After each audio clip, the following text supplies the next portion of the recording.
Hi guys, this is Hirosaki. This story is all about what if Naruto was given a time travel jutsu. After receiving a time travel jutsu as payment for a mission, the original 4 members of Team 7 each get a chance to go back to one event in their life and change it. Surely, they will use such an awesome power responsibly, right? Don't count on it. Before we start, kindly like and subscribe to this channel and look over the description box for the author of this amazing storyline. Welcome aboard. Chapter 5, Failing D ranks is harder than it looks. Team 7, Minato greeted them as they stood in front of him to receive their next mission. You have managed to fail every single D rank mission we have. What do you have to say for yourself? That takes talent. Naruto volunteered.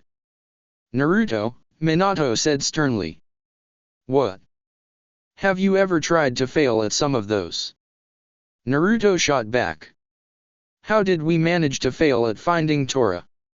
Sakura asked. Since we did, in fact, find Tora. That cat hasn't been the same since you brought it back and, from what I hear, practically has a panic attack every time it spots one of you, Minato pointed out. That's very strange, Sasuke said neutrally. I'm sure it is. You can't babysit because the children invariably insist on throwing stick kunao at the people around them for moving target practice. You can't go shopping in a neighboring village because you compete to see who can get the cheapest deals and so end up haggling all day. You can't help with farming because Naruto's clones eat all the food. You can't help paint fences or buildings because that would start another paint war, Minato recited. Kakashi, shouldn't you be, I don't know, trying to get them to pass? They currently hold the record for most D ranks failed ever. Kakashi beamed. I knew they had it in them. Besides, if you think about it, it really takes far more effort and creativity to manage to fail so many consecutive D rank missions. Minato sighed. But there aren't actually any more D rank missions they are eligible for. Then I guess that means it's time to graduate to C rank missions, Kakashi said brightly. Failing C rank missions are a bit more serious than failing D ranks, Minato told them seriously.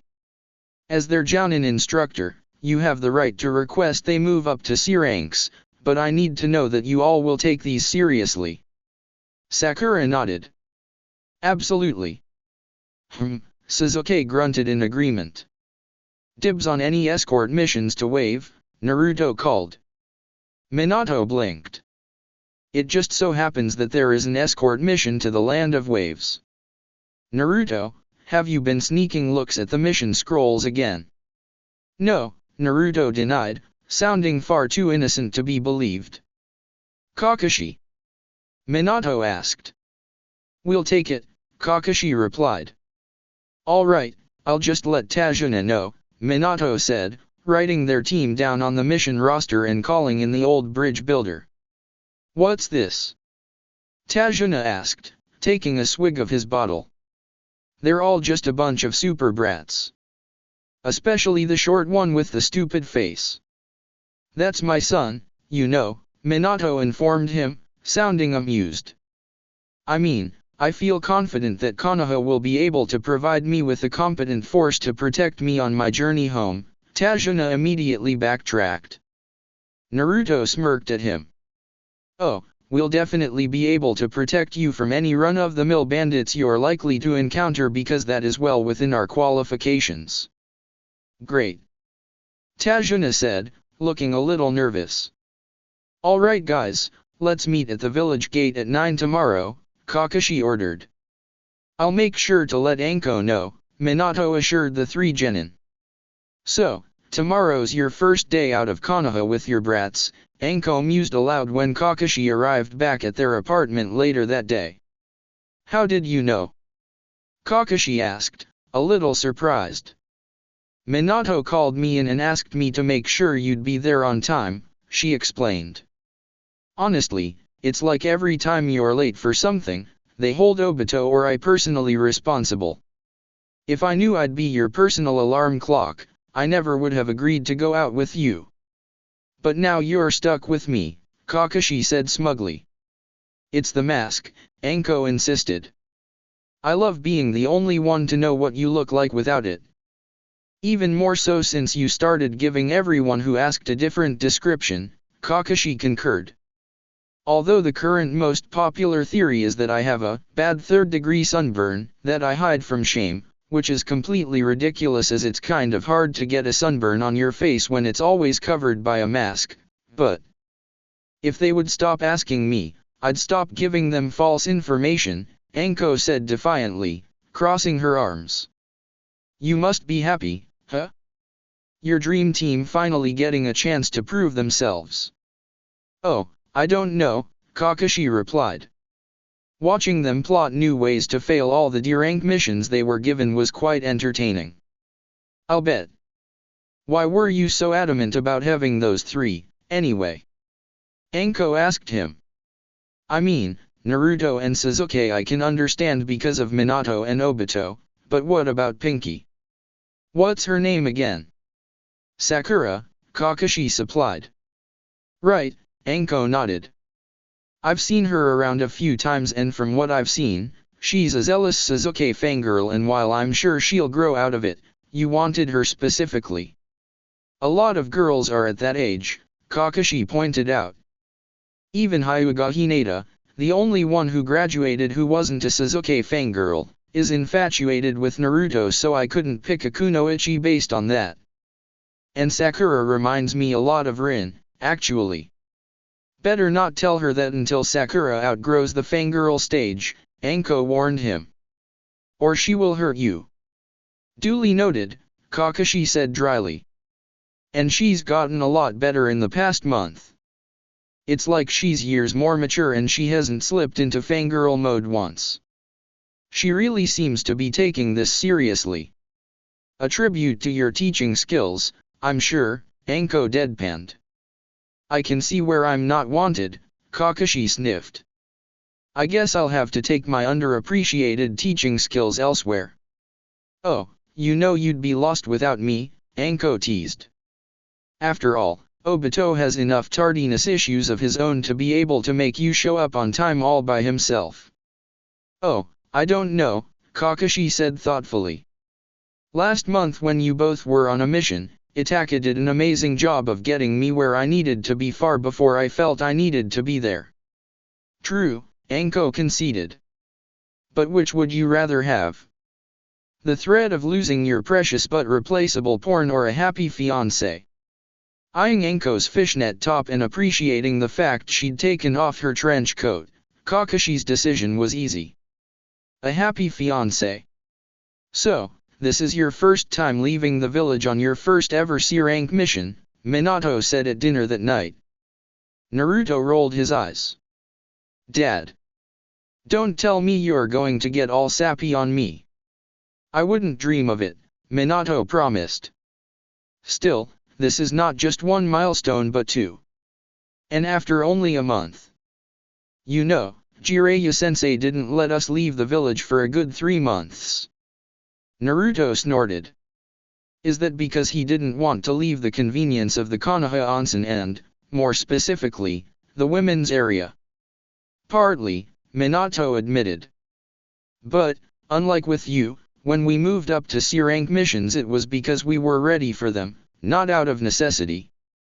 If Kakashi didn't feel we were ready for it, he would have stopped us before we got ourselves blacklisted from at least one of the D-rank missions, Naruto claimed.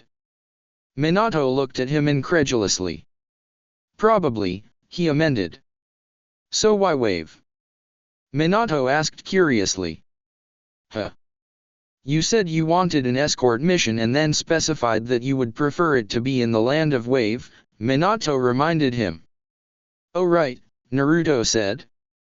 So maybe he'd been periodically checking the incoming missions to see when Tajunas would come up so he, Sakura, and Sasuke could pace themselves in their mission failing and they could demand a C rank at the right time. Well, I've heard the situation is Wave is pretty bad right now and if this guy needs an escort, he must be pretty important, right? Possibly, Minato agreed. And if he's important, then he may be able to help Wave, and so by helping him, we'll be making things better there. And besides, Naruto grinned cheekily. He's a bridge builder, right? So, if we manage to save his life on our mission, then he'll be so grateful he'll have to name the bridge after me. I can just see it now, the Great Naruto Bridge. I never did understand why you decided that was one of your goals in life when you were 8, Minato remarked. Because when I was 8 it occurred to me that that would be awesome, Naruto replied. Ah, I forget the awesome factor, Minato said wryly. That was around when you decided you wanted to be Hokage, isn't it? You know, at first you just saw all the paperwork I had to do and long hours I put in and declared you wouldn't get within 5 people of the position. What changed your mind? The fact that he'd always wanted to be Hokage since the third had explained his job to him so many years ago, and he'd realized that if he were Hokage he'd have respect, but mixed up the cause and effect? He couldn't very well say that, though. His father had been suspicious enough during those first few weeks he couldn't remember his life in this timeline, but fortunately he had the easy fallback of trauma from seeing the end results of the massacre. And the massacre itself, but that was another thing that he couldn't very well admit to, especially as his father knew Itachi never would have left him there to witness all that death at such a young age.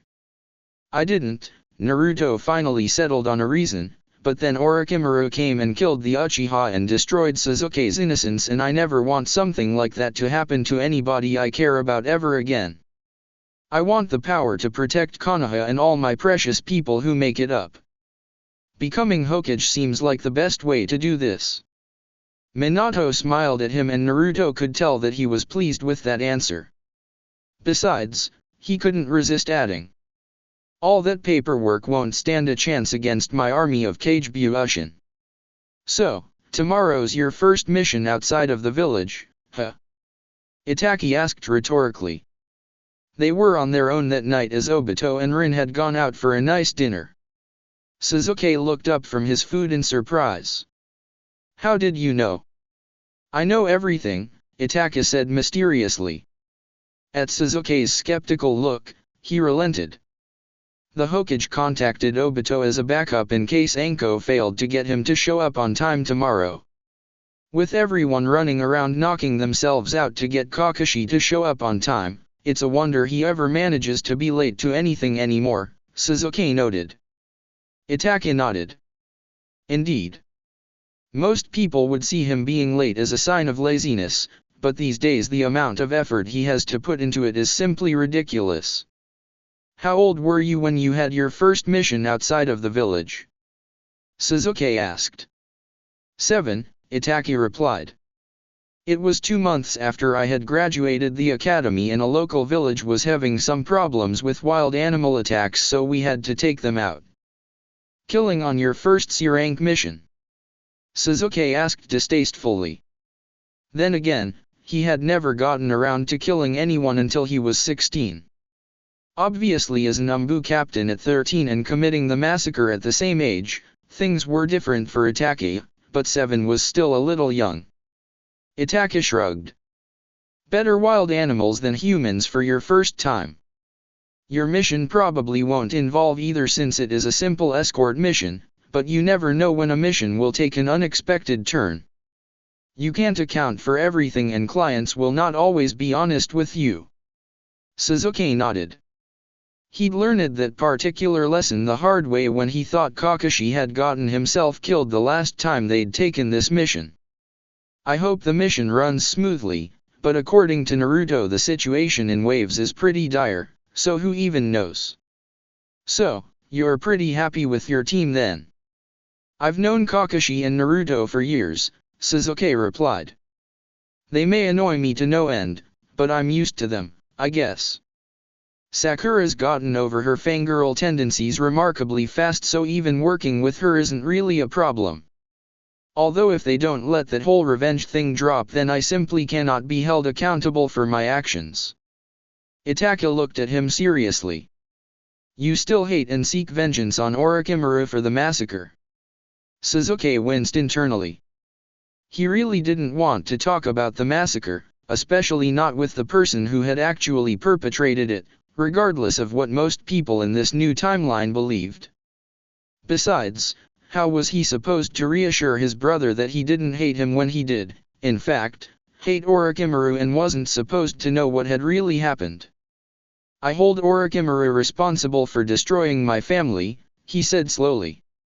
In more ways than one, as the Snake Sunin had not only induced him to abandon Kakashi, Sakura, and Naruto right when they were finally coming together as a team, which he still wasn't sure if he regretted or not, but also had manifested himself during his fight with Itachi and drove him closer to his death by exhaustion. Granted, with his illness, he would have died soon anyway, but that really wasn't the point, was it? Sasuke chose his next words carefully. "And yes, I do fully intend to see him pay for that. The massacre, I never saw it coming.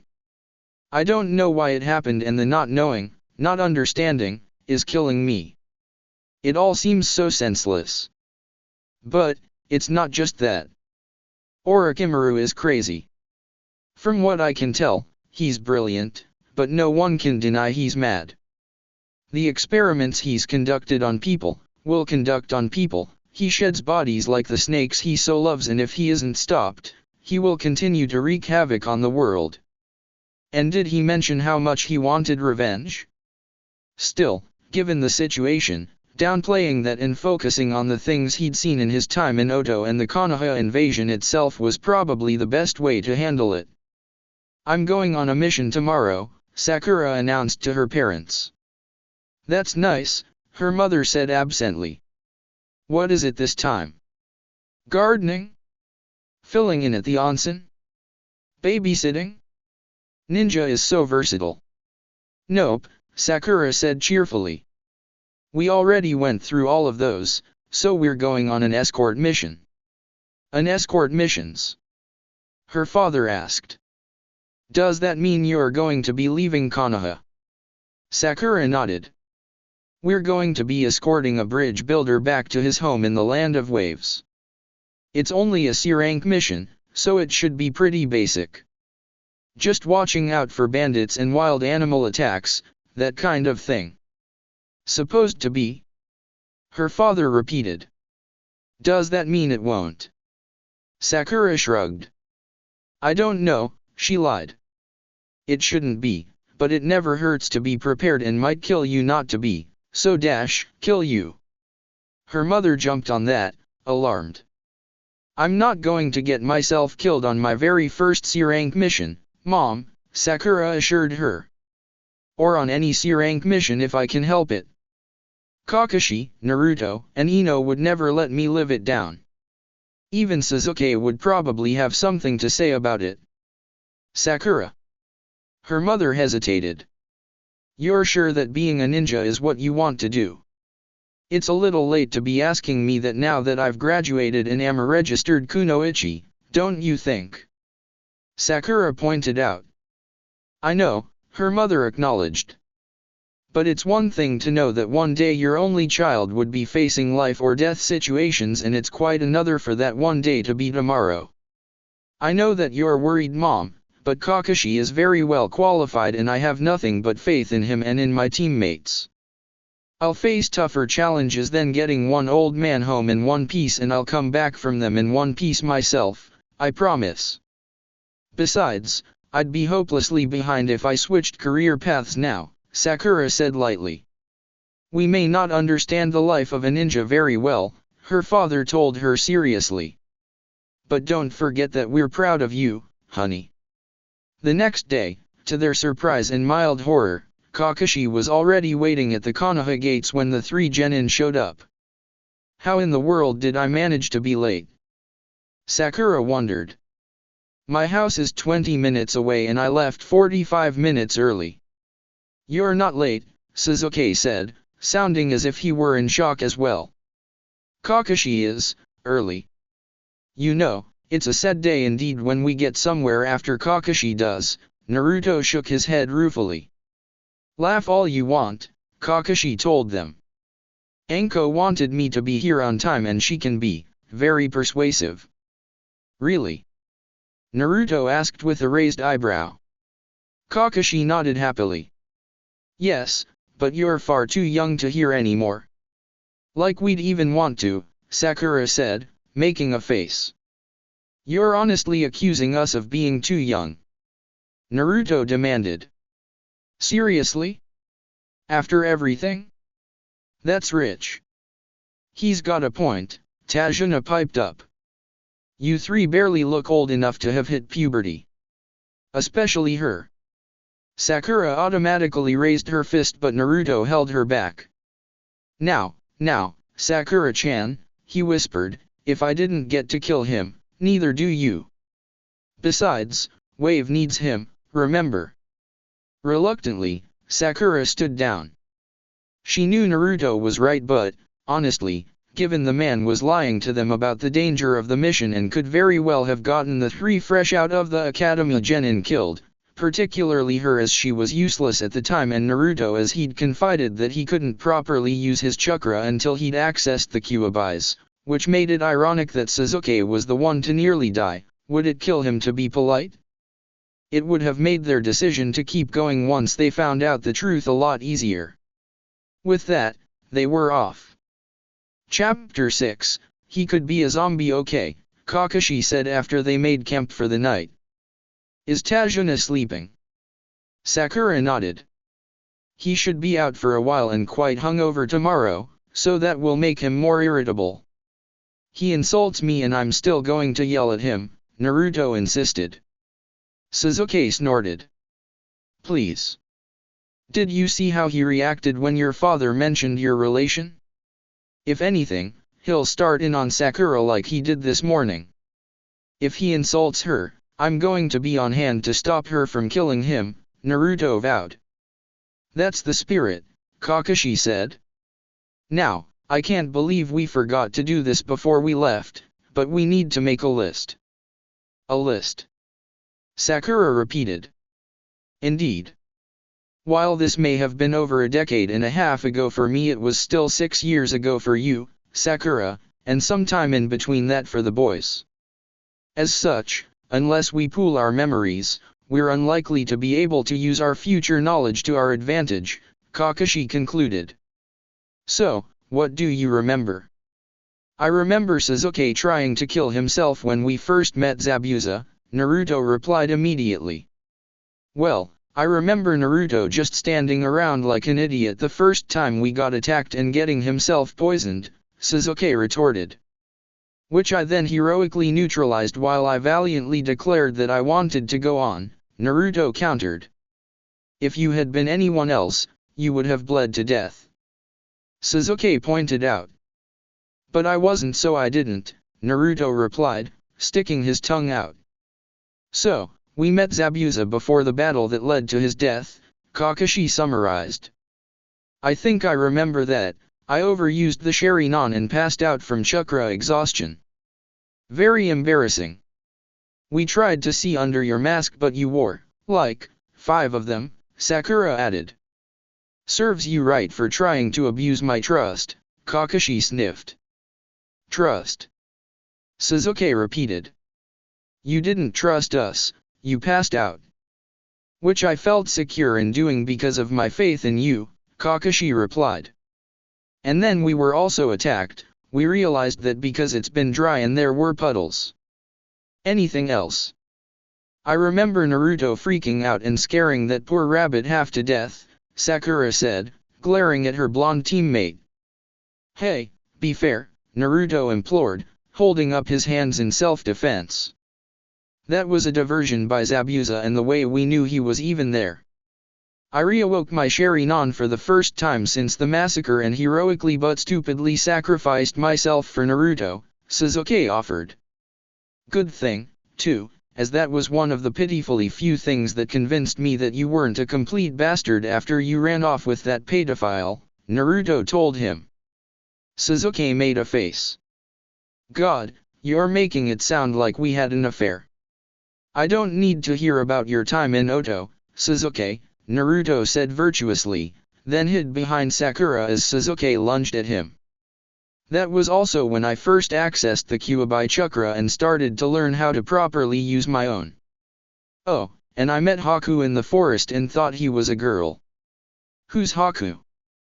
Kakashi asked blankly, having perhaps less of an idea who Haku was than before they had gone back. The kid in the mask who pretended to be a hunter nin when you were going to kill Zabuza, Sasuke replied. He trapped us in those ice mirrors. His story was so sad, Naruto said sympathetically. I'm glad Zabuza realized that he was more than a tool to him in the end. Inari's story was sad, too, Sakura pointed out. I don't remember all of the details, but it was something about how his hero and adopted dad was put to death by God to terrify the villagers into submitting to him, and so Inari was all traumatized and Sasuke-like. But unlike Sasuke, it just took Naruto yelling at him and then saving his life before he got over himself and recruited the villagers to help stand up to Gauta's men, who then fled in the face of civilians armed with gardening tools, Kakashi remembered. When you get them that cheap, you have to expect a decline in quality. So, was that it? I think so, Sasuke said. Oh, except for that we all need to stay away from the water when Zabuza's around, or he can trap us there with almost embarrassing ease, like with Kakashi. You know, Kakashi said, looking at him seriously. You're lucky I'm not that kind of person, or I would totally swear vengeance on you for that. Oh, shut up. So, are you sure you guys are up to protecting me? Tajuna asked nervously a few days later. Of course, we are, Kakashi answered smoothly. Konoha wouldn't have assigned us to this C-rank mission fraught with such perils as bandit raids and squirrel attacks. Squirrel attacks? Tajuna repeated skeptically. Kakashi shrugged. I've seen it happen. Right, Tajuna said, clearly deciding to just let it go. It's not like I doubt Konoha, but I heard you haven't managed to pass a mission yet. Who told you that? Sakura asked. Quite a few people actually, Tajuna replied. They seemed to think it was some kind of accomplishment. It is, Naruto insisted. Of course, I managed to cause us to fail more than Sasuke - which is typical and in most cases a bad thing, Sasuke interrupted. It's not like we failed them, per se, we just used alternative methods of carrying them out and not all of them were successful. Like what? Tajuna wasn't sure he wanted to know. Like that time, we decided to try fighting fire with fire and ended up burning down the house a lot quicker, Sakura said, ruefully shaking her head. In our defense, it was Kabuto's house, Kakashi added, not that that actually meant anything to the old bridge builder. Or that time with Tora, Sasuke, was it really necessary to use Tsukuyomi to let it see what it was like to have an army of the daimyo's wife smothering it? Yes it was, Sasuke said, crossing his arms. It needed to see that its situation could be worse and that scratching me is not acceptable. I regret nothing. You never do, Naruto sighed. Hey, everyone watch out for this puddle. They're always easy to miss on days when it hasn't rained in a week. If it hasn't rained in a week, why are there puddles? Tajuna asked sensibly. Magic. Naruto suggested. Genjutsu. Sasuke offered. Ninjutsu. Sakura tried. Alas. I am slain. Kakashi said as shuriken chain cut him in two. Nice try, but the log was already dead, Sasuke said flatly. Naruto quickly created 4 Kage Bushin, 2 to hold each of the 2 attackers back. As the so-called demon brothers struggled to free themselves, Sakura punched one of them in the face, knocking him out, and Sasuke used a katon on the other, causing severe third-degree burns. I would say that was overkill, Sasuke, Kakashi said as he reappeared as if nothing had just happened. But I know you were just trying to avenge Naruto's stab wound. Stab wound? Tajuna asked. He didn't get stabbed. Kakashi shrugged. It happened a while ago. Sasuke's eye twitched, but he said nothing. Even if these two were almost ridiculously out of our league, they still are more than simple bandits, and I strongly suspect that they aren't squirrels. They could be working for squirrels though. Is there any reason a squirrel might be out to kill you? Kakashi asked gravely. No. Goto is, though, Tajuna confessed. Goto? Naruto asked. You mean that guy who's slowly crushing the life out of Wave? Yes, Tajuna said, surprised. You've heard about our plight. Hokage's son, Naruto replied easily. I hear a lot. You should know, then, how much of a threat my bridge represents to Goto. If we can finish it, if there is another way for people to travel and trade in and out of Wave, my people won't need to go through Goto anymore, and he stands to lose quite a bit of money. Tajuna sighed heavily.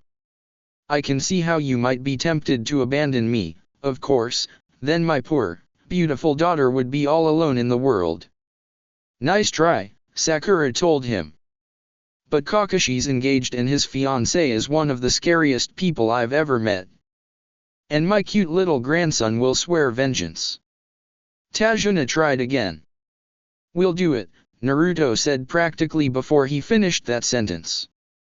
That last thing this world needs is more people out for vengeance, Kakashi concurred. Agreed, Sakura nodded. Seriously?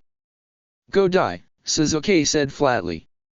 Sasuke, I thought you were past this, Kakashi said, sounding disappointed.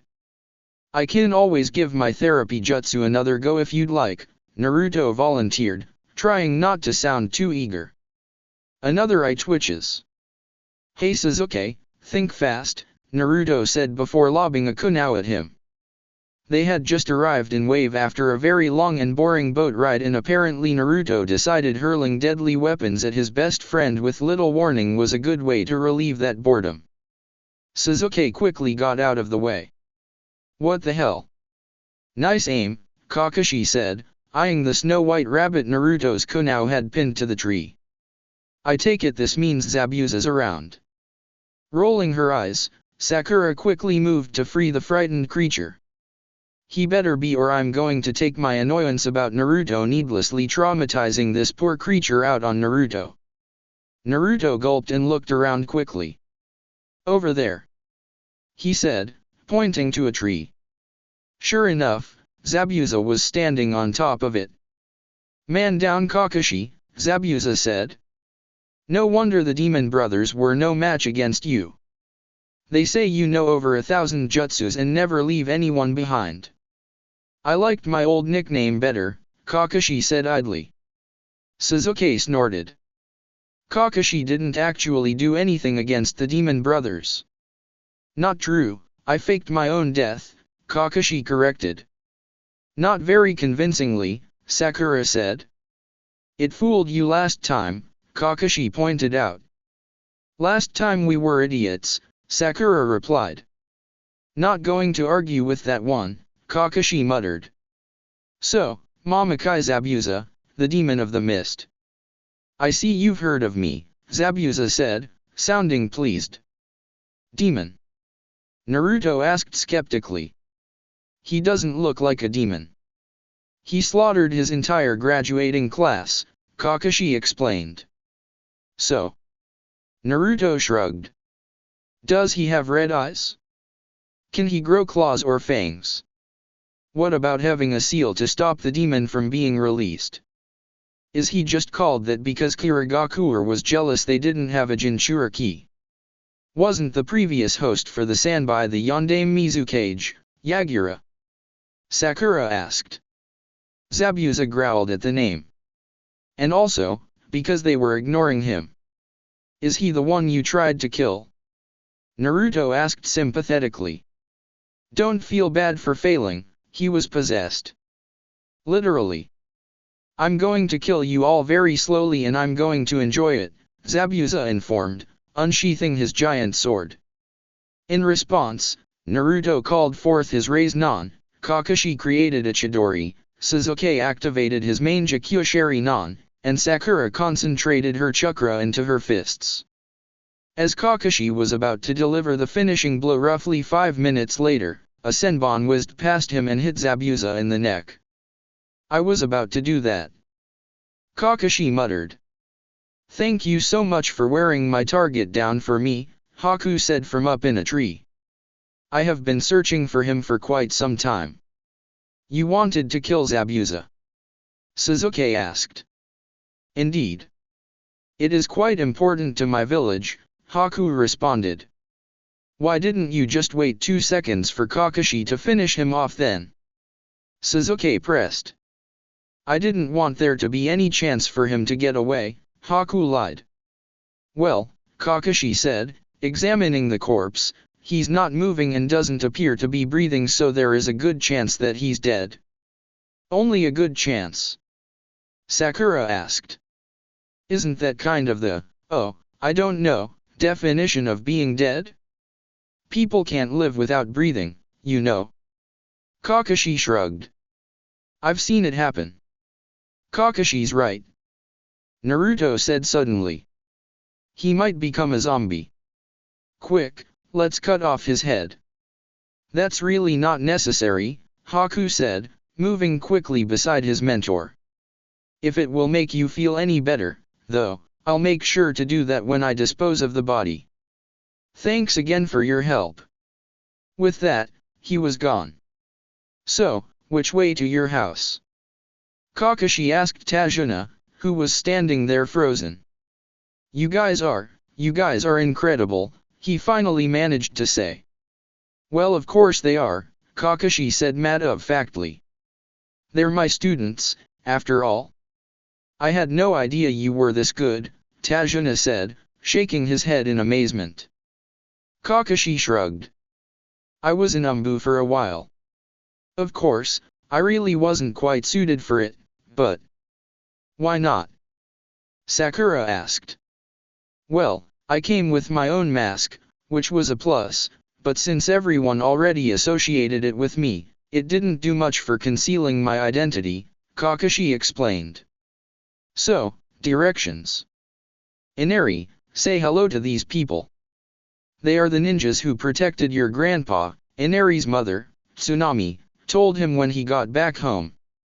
Team 7 had already been there for an hour or so. But Mom, these people are all going to die, Inari protested, pouting. That's no reason to be rude, Sakura told him sternly. Everyone dies. We've known lots of people who have died. In fact, a good friend of ours died once. Of course, he got better, but that usually doesn't happen. There's no way you can win against Gato, Inari insisted. No, there's no way you, as civilians, can win against Gato, Sasuke corrected. We're trained ninja and can take on any half-rate mercenary he's cheap enough to throw at us. Zabuza and Haku are a little harder, Kakashi added, but nothing we can't handle. Seriously, trained ninja here, Naruto pointed out. We'll save Wave, I promise. What, are you stupid? Inari scoffed. Yes, Sasuke replied automatically. Naruto glared at him but said nothing. There's no such thing as heroes, Inari insisted. You could actually make an argument for half of the people I know being heroes, Naruto said idly. If you don't want to die, just leave, Inari said impassively before storming off. I like him, Sasuke decided. Sakura snorted. Yeah, because he's like the spitting image of what you used to be. So? I turned out fine, Sasuke claimed. There was an awkward silence. Kakashi coughed. What? I did. You're kidding. If we want to be in good shape to defeat Zabuza and Haku next week, we've got to be in good shape, Kakashi said cheerfully. But, climbing trees? Even I had them mastered years ago. Naruto pointed out. I don't know that, and what kind of Jounin sensei would I be if I didn't run you through a basic chakra control exercise like this? Kakashi asked rhetorically. A sane one. Sasuke suggested. And thus, a useless one, Kakashi agreed. I'll go first to show you. Slowly, Kakashi walked to the top of the tree. Now you try. Rolling their eyes, Sakura, Sasuke, and Naruto made their way to the top of the tree as well. Very good. Kakashi cheered. You have the basics down nicely. What do you mean the basics? Sakura asked, getting a bad feeling about this. Well, you can't reasonably claim to have mastered something after only using it once and without properly understanding it, no matter how possessed your eyes make you look, right Sasuke? Kakashi asked. Sasuke did not deign to reply. So how long are we doing this for? Naruto asked with some trepidation. The next 2 days. Kakashi said cheerfully. After that you can come to the bridge with Tajuna and help with construction since all the workers are quitting. Remember, Naruto, we'll be counting on you. All several dozens of you. Got it, Naruto nodded. Now, get to it. Kakashi ordered gleefully. That's it for this reading. Hit like and subscribe for a free ticket pass going to the different worlds of anime fanfictions. Looking forward to having you on board again.